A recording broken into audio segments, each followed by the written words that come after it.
Hello, fellow students. Uh, Today we will discuss the Israel-Palestinian conflict. This is a new initiative. We will discuss the news of international affairs which have been in news for the last 1 week. So let's get into it. To understand what is going on in the Israel-Palestinian conflict right now, we must first understand what happened and why is the situation as it is right now. So the issue dates back to mid of 19th century. In 1947, UN adopted a resolution, and this resolution talked of a partition plan in which Palestinian state was to be formed within the Israel state was to be formed within the Palestinian region. In May 14, 1947, Israel was created, which led to first Arab-Israel war. In this war, Israel ended up winning and ended up displacing over 750,000 Palestinians. And the territory was divided into West Bank, Gaza Strip, and Israel, which you can see on the map here. And this is the Israel. Now, following the war, there was a lot of disturbance within the region, and countries like Egypt, Syria, and Jordan they entered into a mutual defense pact, in which if Israel attacked any of the three states, they would come to each other's rescue. In June 1967, Israel preemptively attacked, starting a 6 day war. Now, there were some news of Egypt doing something on its with its air force, and on the basis of that, Israel attacked Egypt, and this was the 6 day war that we talk about. In this war, Israel made huge territorial gains. It took Sinai Peninsula and Gaza Strip from Egypt.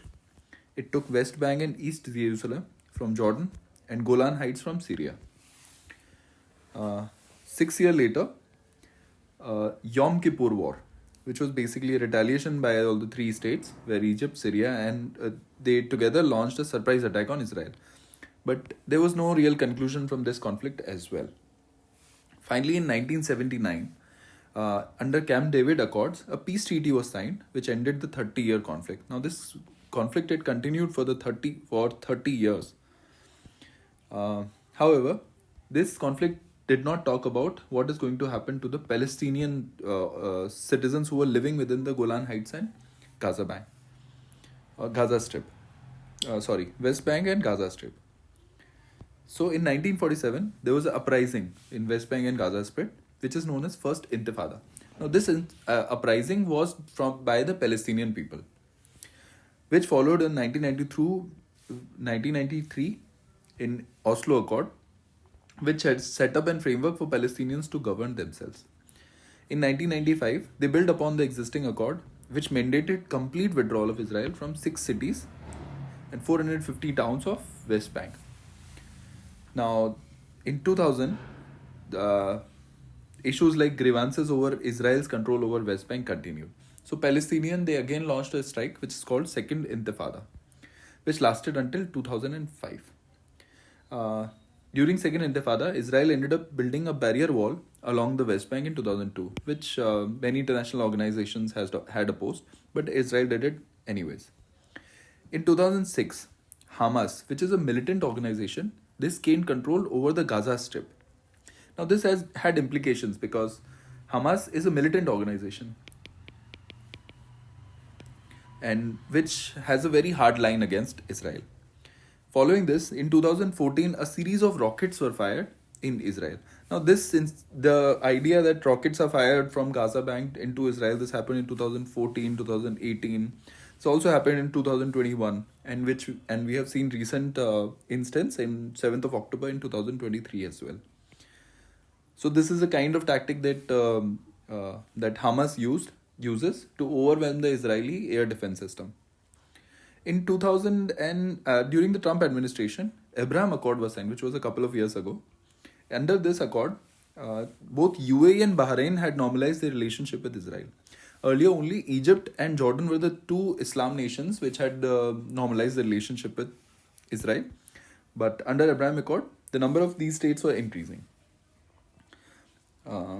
And this thing was going on, and in 2023, October 7th, a huge attack was launched by Hamas over Israel, all through land, air, and water. It ended up killing over 1,300 Israelis and over 240 were taken as hostage.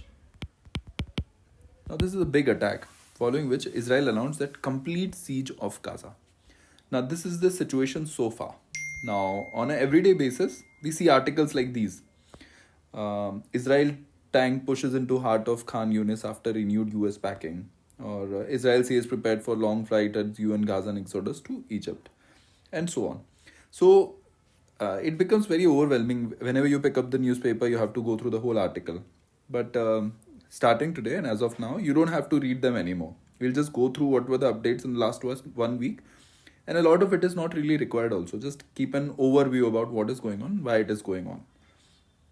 So in this renewed US backing, what is the renewed US backing? So basically what US did was, Biden administration, it allowed for this, it approved for the sale of, emergency sale of over 14,000 rounds of tank ammunition, which was basically 106 million worth, to Israel, stating that it is in the US national security interest. Now, US president has the power under which, in the garb of US national interest, national security interest, they can act like this and basically bypass the Congress. Further, we see that Israel says prepared for long. So all the international organizations like UN and WHO, they are constantly monitoring the situation, and they have been raising some flags over the poor situation in which the Palestinians are living, which have been removed from their houses. Some data says that over 85% of the Palestinians have been dislocated. They have been ousted from their houses and they are living in refugee camps. This creates a situation of hunger and malnutrition, also a situation where disease may happen, disease outbreak may happen. So what are the international organizations doing? UN proposed a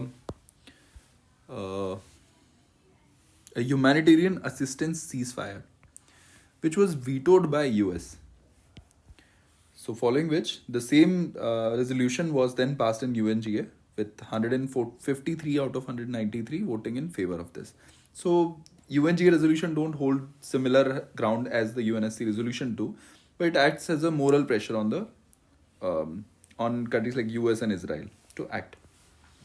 And in the last article, we see that US urges Israel to scale back Gaza attack. So what is happening? So what they're saying is that Israel should continue to pursue Hamas, but non-stop bombing over civilian targets should stop. This is the situation as of now.